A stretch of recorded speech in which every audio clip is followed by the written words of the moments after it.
Here's your wrestling news for October 13th, 2022. And we're kicking off today with AEW, as last night's Dynamite saw the show's debut in Toronto, so it was fitting that a Canadian made her debut. In 2020, Renee Paquette finished her tenure with WWE, and while many expected her to jump to AEW, that didn't happen until last night. We were the first to report that Paquette would be signing with AEW, and on Dynamite, Excalibur welcomed her to the AEW broadcast team. Renee thanked the fans in attendance and those watching at home, and her first on-screen assignment saw Renee interview Christian Cage and conducted another backstage interview during the first half hour of the show.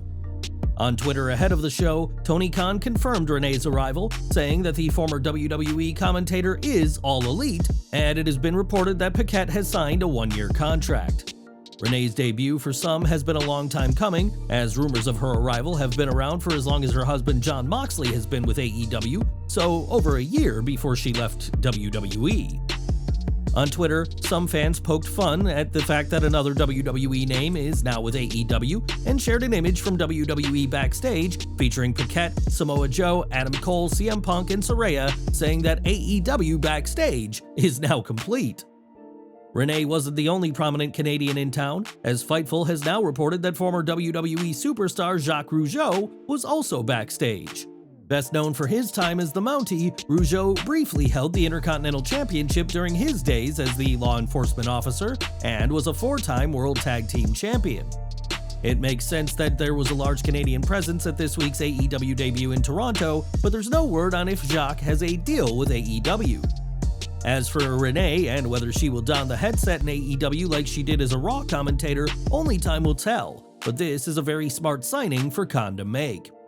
But what do you think of Paquette's debut at last night's Dynamite? Let us know in the comments. In November 2020, Chelsea Green was called up to Smackdown, but her debut was arguably the worst it could have been. Originally scheduled to win a fatal four-way, an arm injury forced WWE to change the finish, and by April of the next year, Green was gone from the company. Green never got a chance to really show what she could do on the main roster, but that could all change soon. According to WrestleVotes, WWE has shown significant interest in bringing Green back, presumably for a run on the main roster. There have been rumors of Green bringing back her maniacal Laurel Van Ness character from Impact, who was left a mess after being left at the altar by Braxton Sutter. WWE may want Green back, but that's easier said than done, as she's been competing for Impact Wrestling for the last year, and only recently lost the Knockouts Tag Team titles that she held with fellow WWE alum Deonna Purrazzo. There's also the question of Matt Cardona, formerly Zack Ryder, as Green regularly appears alongside her husband, something that'd be impossible if Green returned to WWE, but the former Broski didn't. Whatever the future holds for Green, WWE is interested in the Canadian's skills, and we can only hope she avoids another unfortunate injury if she decides to return. Now, AEW has a huge roster, one that's arguably too big in the minds of some, but that won't stop Tony Khan signing new talent. Much of AEW's roster come from years working in WWE, and now another former tag team from the McMahon Company is with AEW. During the most recent AEW Dark Elevation tapings, Samir and Sunil Singh made their AEW debut, competing against the Gun Club. Unfortunately for the Singh brothers, real names Gurv and Harv Shira, they came up on the losing side of things against Austin and Colton Gunn. The Bollywood Boys returned to the independent scene after being released from WWE in June 2021 after a 5-year tenure with the company, which saw them align with Jinder Mahal. Appearing on AEW Dark Elevation doesn't confirm that they are all elite, but it is a good sign, so perhaps we'll be seeing more of the Bollywood Boys very soon. We are looking at next week's AEW Dynamite now, which won't be airing on Wednesdays like it usually does. Due to the Major League Baseball playoffs, Dynamite will still be a live show, but instead air on Tuesday, meaning it'll go head-to-head with NXT. Next week's Dynamite will air from Jon Moxley's hometown of Cincinnati, Ohio, while NXT will feature several main roster superstars as both shows look to win in their new battle for viewers. If you've been watching WWE recently, you'll notice that the rules about Raw and SmackDown superstars sticking to their brand have been somewhat relaxed. On this week's season premiere of Raw, the entire Bloodline, all members of SmackDown, appeared on the show, and fans can expect much more of this going forward. According to sources who spoke to Fightful Select, WWE's new plan is for more crossover between brands in order to boost ratings across Raw, Smackdown, and NXT. A separate report from Fightful added that the crossover fans have seen so far, with main roster talent appearing on NXT, has been hugely beneficial in numerous ways, with the Gold brand enjoying an increased consistent viewership of the last couple of months. Another benefit has been that NXT talent have been learning a ton from working with the more experienced superstars in WWE, and that the company wants these crossover appearances to continue. Fans won't have to wait long to see this crossover take place, as NXT's Roxanne Perez has been confirmed for this Friday's SmackDown, while a member of Raw and SmackDown will be on next week's NXT to face Perez and Cora Jade in singles matches. NXT talent have also been given a shine on WWE Main Event, which for the past few weeks have seen multiple stars of the Gold brand get some main roster exposure, with Carmelo Hayes and Von Wagner appearing this week. It was last year that WWE implemented a policy with NXT, guaranteeing at least one main roster on the show, but now there'll be much more crossover between brands going forward. With rumors about NXT star Chelsea Green making a move back to WWE, Matt Cardona has released a statement exclusive to Wrestling Inc., clearing the air and revealing that, while he is open to a return, the former NWA World Heavyweight Champion has a lot going on as it is right now. Being the star of the Last Match musical, host of the Major Wrestling Figure podcast, and 13th best wrestler in the world keeps me very busy. However, I'm always ready for any opportunity. Along with the report about Green, Cardona's tweet regarding a rematch between himself and Drew McIntyre stirred up talk among wrestling fans that the former Zack Ryder might be interested in a return to his old stomping grounds. Cardona is often recognized as one of the first wrestling stars to build support around his internet presence. In 2011, Cardona started a web series called The Z True Long Island Story, which helped him gain a number of fans. WWE initially took notice, with him eventually capturing the United States Championship. However, his reign was short-lived, and many fans felt that WWE never truly capitalized on his popularity or abilities. Since his release, Cardona has found success elsewhere, winning the NWA World Heavyweight Championship, the GCW World Championship, and the Impact Digital Media Championship, in addition to having a cup of coffee in All Elite Wrestling. What do you think of Cardona returning to WWE? Sound off in the comments below. Earlier this month, Rob Fee was hired by WWE as their Director of Longtime Creative, a role that will see him map out storylines across the main roster. Fee has already been hard at work, as his White Rabbit videos were a hit with fans, but the man himself reportedly isn't too well liked backstage. According to sources who spoke to Ringside News, Fee has already gained some huge backstage heat, which began with him telling people backstage that he was brought in to make sure Wyatt's return was done correctly.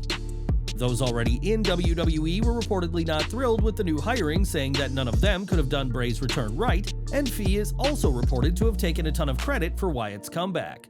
One source said that Fee is not making a lot of friends around here, while another claimed that he was so arrogant to the writers, talking down to everyone as if he were the boss. Fee also recently sent a very public happy birthday message to Tony Khan, which we imagine didn't go down well with his new employer. One person claimed that Fee treats assistants, quote, like pieces of shit, and repeatedly talks down to whomever he comes across. In the interest of fairness and balance, we should make it clear that these are claims from one side of the story, and in a report, Sean Ross Sapp of Fightful denied the reports about Fee, saying, WWE officials across creative and the broader business laughed at reports that Rob Fee is making enemies at the company. His work and treatment of others have both been positively received.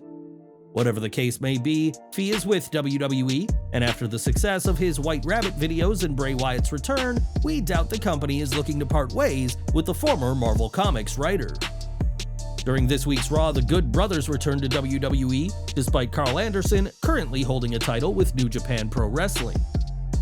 Not only is Anderson the NJPW Never Openweight Champion, but he will be at their upcoming Battle Autumn event in Osaka, Japan. The newly returned WWE superstar will appear for New Japan, despite the latter company having a relationship with AEW, and that's something fans have found pretty funny. On Twitter, fans poked fun at Tony Khan, saying the AEW president must be furious that a WWE superstar will get to work with New Japan very soon. Some also pointed out that Anderson's return alongside Luke Gallows happened on October 10th, which was Khan's 40th birthday.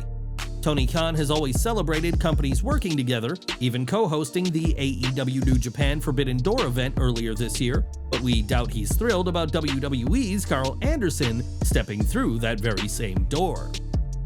It's been over a month since fans saw CM Punk in AEW, as the former two-time world champion continues to be absent due to his role in the All-Out Brawl. Punk's future with AEW is uncertain to say the least, but the wrestler did make an outing recently, as caught by a fan who shared a pic to Twitter.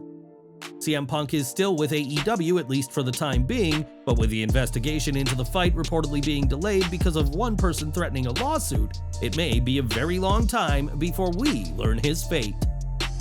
At Extreme Rules, Ronda Rousey captured her second Smackdown Women's Championship, making Liv Morgan pass out in their Extreme Rules match.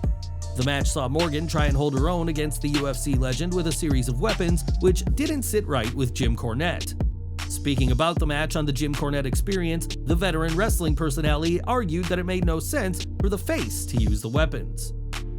So the babyface in this equation is trying to use a baseball bat against the heel, but the heel keeps taking it away from her and throwing it away.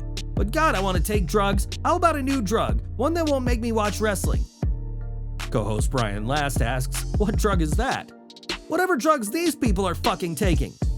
But Liv Morgan rolls in the ring after getting hit with a bat 6 times, starts a comeback, and then Liv gets the bat and hits Ronda with it 9 times. A 120-pound blonde Barbie just hit Ronda Rousey 9 times with a baseball bat. While a babyface being the one to introduce weapons may seem a bit odd, it's worth mentioning that the story told by WWE was that Morgan would not have had a chance against the much more legitimate Rousey. Whatever Cornette thinks of the match, Rousey is champion again, and with rumors of Rousey at last facing Becky Lynch one-on-one at WrestleMania 39, she may be champion for a long time to come. And we're ending today with Mia Yim, who wrapped up her time with Impact Wrestling last week and is now a free agent that companies will no doubt be interested in. Yim did well in WWE NXT when Triple H was running things, but struggled on Vince McMahon's main roster, culminating in her release last November. Many have predicted that Yim will try her luck on WWE's main roster again now that Triple H is in charge, and on Instagram, Yim addressed her future in a statement about Impact. Thank you, Impact Wrestling, Gail Kim, Scott D'Amore. You believed in me when I didn't believe in myself and gave me that passion again. It has been a true privilege being part of the locker room and working with everyone. I will support and root for everyone's success. Impact Wrestling will forever hold a special spot in my heart. This isn't goodbye. Love you all. Yim's claim that this isn't goodbye does imply that she could be back with Impact at some point, which is something we doubt WWE would be on board with. Whether it's a return to WWE or joining her husband Keith Lee in AEW, Yim brings a lot to the table, so don't expect this free agent to be a free agent for long. But what do you think she should do? Are you wanting Yim back in WWE, or would you prefer her in AEW's women's division? Let us know below. Well guys, that's our news for today. Please share your comments below. Also hit the like button, subscribe to our channel, and hit the bell icon to receive all notifications. And as always, thanks for watching.